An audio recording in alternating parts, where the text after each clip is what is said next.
Alright, you lot, let's have a chinwag about something that might just make you rethink old gamer stereotype. Turns out gamers aren't just kids hopped up on fizzy drinks screaming into headsets. I know, average age at UK gamer is 28. Yep, we're talking about people who probably remember dial-up internet, Spice Girls, and when Tomb Raider's graphics were revolutionary. And guess what? Over half at 36 to 50 crowd are gaming too. Shocking, innit?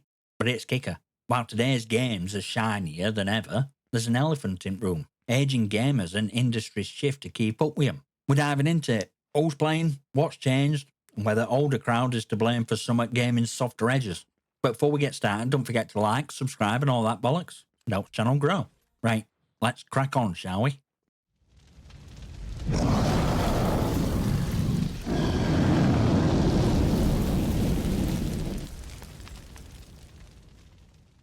Alright, so who are these aging gamers we're on about? Turns out they're not some rare breed. You probably know one. Maybe it's your mate who's still rocking GoldenEye reflexes, or your aunt smashing it in Candy Crush. BBC's research says almost 60% of UK's population plays games, and demographic is climbing faster than your blood pressure during the final boss fight. Let's break it down. Average gamer age is 28, not exactly nursery school, is it? But it's real eyebrow raiser. 51% of people aged 36 to 50 play games, and they're not just dabbling. Many of them play more than once a week, and they're not all glued to flashy next-gen consoles either. Over 35s? They've got a soft spot for trusty PC and web-based games. Fancy, right? Though, I suppose if you've grown up with tech evolving every 5 minutes, you'd want something stable. And let's not forget gender balance. It's no longer a boys' club.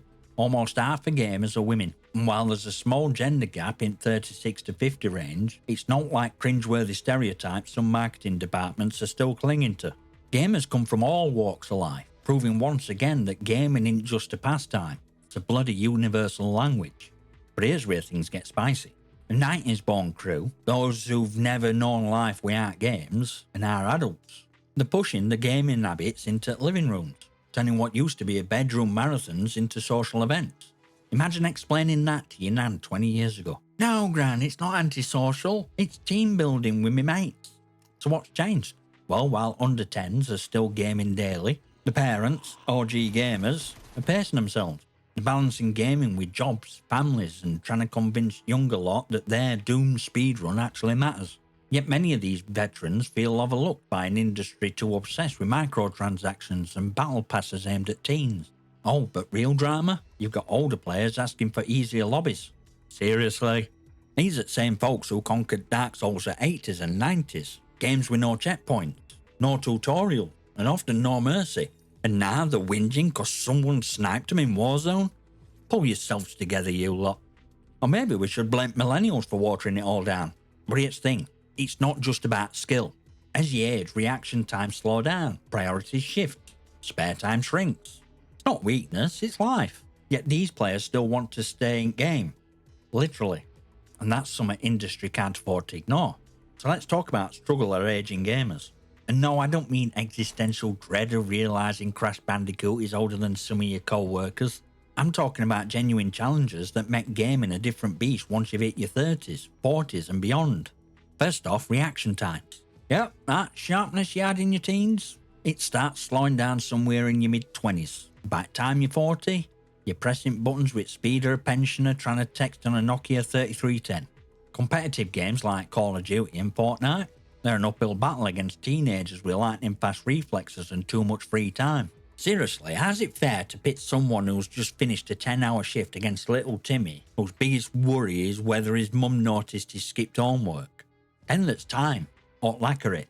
Between jobs, kids, mortgages, and pretending to care about work emails, finding time for a proper gaming session feels like trying to organise a UN summit. You can't just drop everything for a 3-hour raid when your toddler's just discovered how to draw on walls with a Sharpie. This is where gaming industry really drops ball. Majority of modern games demand a ridiculous time investment. Sure, I'd love to grind for hours to unlock shiny new weapon skin, but have you considered some of us have to cook dinner? Then there's tech. Okay, I get it, innovation is great, but does every game have to feel like you need a PhD to set it up? Some of these gaming UIs look like they were designed by aliens. Oh, and don't get me started on bloody update. You just want to sneak in a quick session after kids are in bed and boom, update required, 50 gigabytes.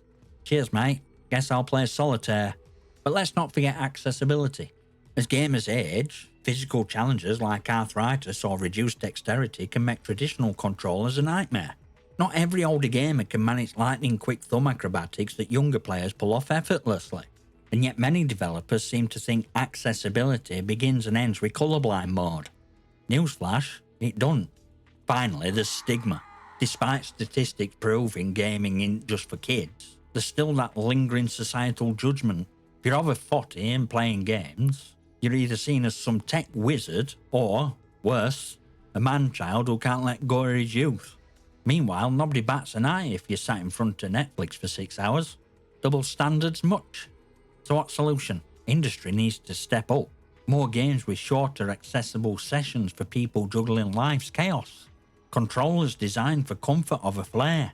Maybe a matchmaking system that don't throw a 40-year-old into the same lobby as a 12-year-old pro-level sweat. But there's more to this story. So now we've got a decent picture of what older gamers are up against. Question is, what's gaming industry doing about it? Spoiler alert, not nearly enough. For an industry raking in billions, it's baffling how much they're missing mark when it comes to catering to the most loyal long-term players. So let's talk solutions. First up, shorter and more flexible gameplay experiences. Life don't give you a save point, but games bloody well should. Developers need to rethink those 3-hour campaigns and endless grinding loops. Take a page out of Hades or Slate's Spire Handbook. Bite-sized sessions that pack a punch, but don't feel like you're bailing halfway through a marathon. Time's precious, and if you waste it, you're losing players faster than EA loses goodwill. And how about some dynamic difficulty scaling? Before you roll your eyes, I don't mean hand-holding or patronising easy modes. I'm talking about games that adapt subtly to players' skill and, dare I say it, their age.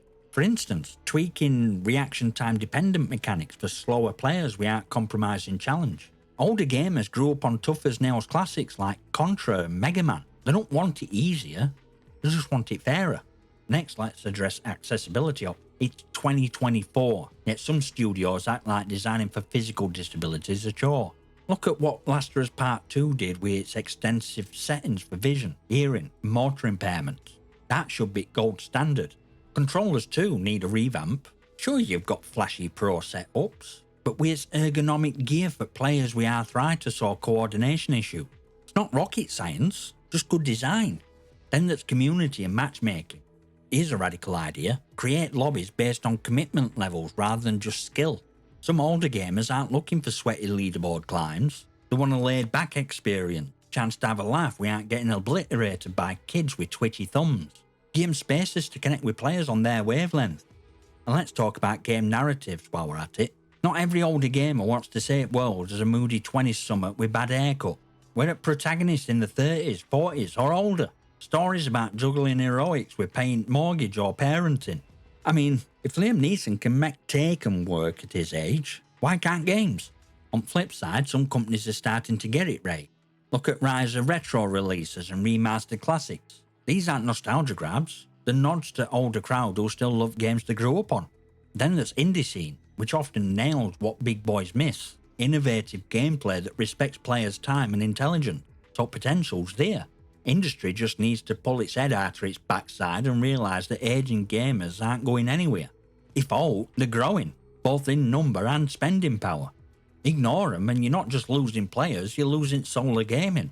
Now let's put our big brains to work and talk about ripple effect aging gamers are having and will continue to have on gaming industry. Spoiler, bigger than you think. First off, let's state obvious. Money talks and older gamers have it. We're talking about a generation that grew up renting cartridges from Blockbuster and now spends the disposable income on Steam sales and collector's editions. Unlike teens living off pocket money, older gamers are a lucrative market. They're dropping cash on hardware, DLC, and even odd in-game skin. Don't act like you've never splurged on a shiny new sniper camo. Ignoring this audience isn't just short-sighted, it's financial sabotage. Then there's cultural shift.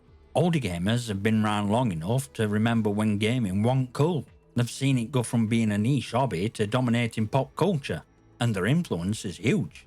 Developers grew up playing same classics, So it's no wonder we're seeing a resurgence of retro-inspired mechanics and aesthetic.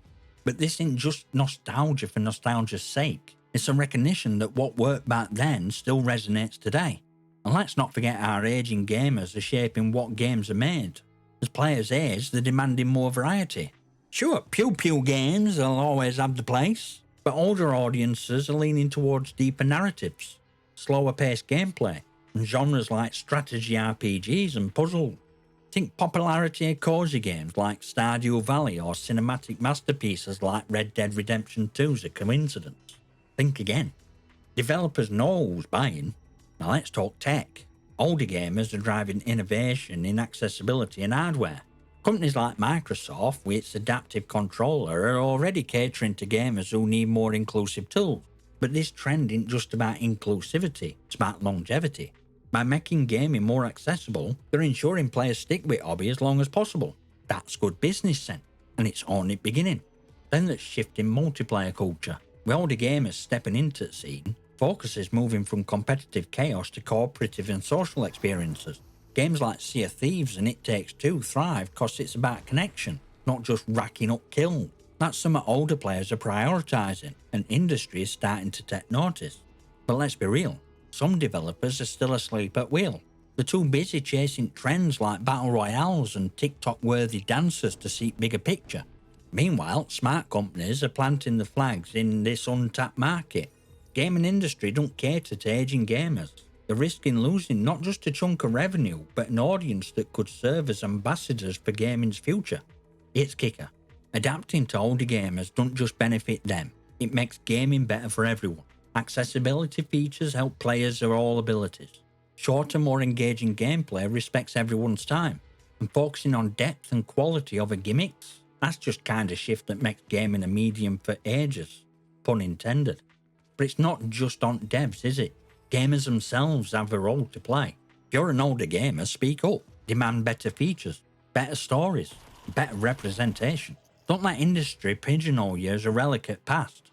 And for younger players out there, maybe show a little respect at folks who paved way. Without them, you wouldn't have your battle passes and your Fortnite. And let's not forget gaming's a lifelong hobby. Whether you're smashing through Elden Ring at 45 or beating your grandkids at Mario Kart at 65, this is your space. Own it, and don't let anyone tell you otherwise. Now, before you lot bugger off to your next quest, I need a favour.